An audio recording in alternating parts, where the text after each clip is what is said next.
কাকা এই যে লোকটা একটু বিপদে পড়ছে বুঝছেন, বিপদ বলতে কি হ্যাঁ হচ্ছে যে সদরঘাটে আইছে আপনার হচ্ছে যাই বলে বরিশাল না ভাই।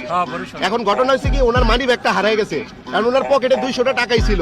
এখন যদি বরিশাল যাইতে হয় ভাড়া হচ্ছে গিয়ে 300 টাকা না ভাই, 300 টাকা না ভাই, 300 টাকা ভাড়া। এখন আপনার কাছে কি 100 টাকা হবে, তাহলে দিতে পারবেন? হ্যাঁ যদি থাকে তাহলে দেন, সাহায্য করেন তাহলে ভাই লন। এই যে 200 আর 300 তাহলে হবে, দিতে পারবেন? তাহলে জানগা। আচ্ছা তাহলে থাকেন জায়গা, ধন্যবাদ। তো দর্শক আপনারা যেটা দেখলেন যে ওই কাকা 100 টাকা দিছে, কিন্তু ওই যে আমার ক্যামেরাম্যান আমি মূলত হচ্ছে এই কাকারে পরীক্ষা করতেছিলাম এবং কাকা পরীক্ষা আজকে পাস করছে, ওনার জন্য সারপ্রাইজ আছে। চলেন এখন ঘটনা হয়েছে, আপনি যে লোকটার 100 টাকা দিলেন কেন দিছেন বলেন তো? মানে বিপদে পড়ছে সে বিপদে পড়ছে। আপনি দেখেন তো ওই লোকটা কিনা, হ্যাঁ এই লোকের দিচ্ছেন না 100 টাকা, তো তারা দিয়ে পরীক্ষা করছে এবং আপনি পরীক্ষায় পাস করছেন আজকে 100 টাকা দিয়া। ঠিক আছে ভাই, 100 টাকা যদি আমারে দিছে তাহলে পরীক্ষায় কি পাস করছেন না উনি? হ্যাঁ এবং 100 টাকা দেখেন আপনার সারাদিনের ইনকাম কত? 300-400।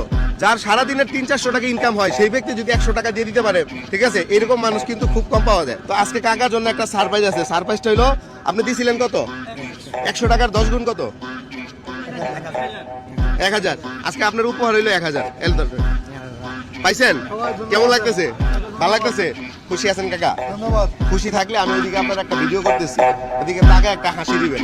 আর হাসিটা যদি আমার দর্শক যারা আছে তারা দেখে যদি বলে সুন্দর হয়েছে তাহলে আরো 500। কথা বুঝছেন? তাহলে একটা হাসি দেন। দর্শক জব্বার কাকার হাসিটা কেমন হয়েছে কমেন্টে কিন্তু আপনারা জানাবেন। আপনারা বলেন কেমন হয়েছে? এই হাসির জন্য আরো 500 পাইলেন। তাহলে টোটাল কত পাইলেন? 1500। কেন পাইছেন? ওই যে 100 টাকা আমাকে দিছিলেন দেখে, ঠিক আছে, আপনি মানবতার পুরস্কার পাইছেন।